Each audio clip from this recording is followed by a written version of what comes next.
are there decisions in your life that you think enabled you to get to this moment? Mm, mm, mm, mm. So I was just so weirdly enough, as we record this, I got I got a copy of a book that I'm published in. It's called Silence to Strength, and it's writings and reflections on the 60 scoop. And I wrote my story of being like a 60 scoop a scooped kid. I wasn't born in the 60s, I was born in the 80s, but I was one of the last generations to be scooped.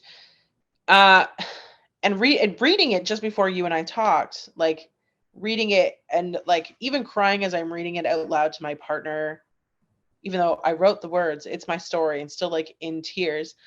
And a friend of mine said, Denise, every time you do a thing, you bring people along with you, which was like a very beautiful compliment to me. And quite truly, I felt alone for a really long time. I felt alone as a child, I felt alone as a young mom, I felt alone for a really long time, and I really wanted to find my people. I wanted to find my people, like my people, my family, the people who want to spend time with me. Because for a really long time I thought I was unlovable, unlikable. There was something wrong with me. And really held that as like that was true. That was the truth.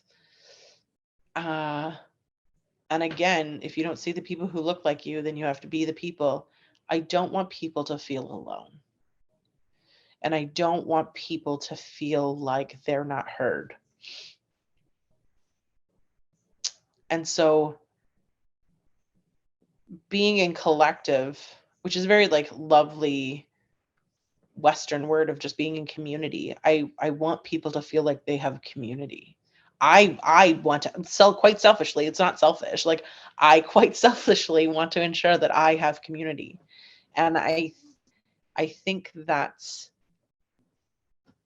no, I know that's why I always have people like I always ensure that there's people along with me. And also, I was talking about this with students of mine. And in the West, because we have such a scarcity mentality, we hoard our knowledge. We hoard our knowledge. So we are the only ones with that knowledge. We are the only ones. And therefore, are able to make money. It's like late stage capitalism, et cetera, et cetera. Um, what happens when I am no longer here? Does all of my knowledge just go with me? Well, that just seems silly. That just seems like what a waste of my life. Like I've acquired all this knowledge, and now what? I just take it with me. That's the ultimate Western capitalist mentality. And so if I bring people with me, they're also learning these things, and we can also disperse the knowledge so that we can ensure that survival happens, healing happens, whatever. And so yeah, like I say it very like articulately and eloquently now, but I just didn't want to be alone.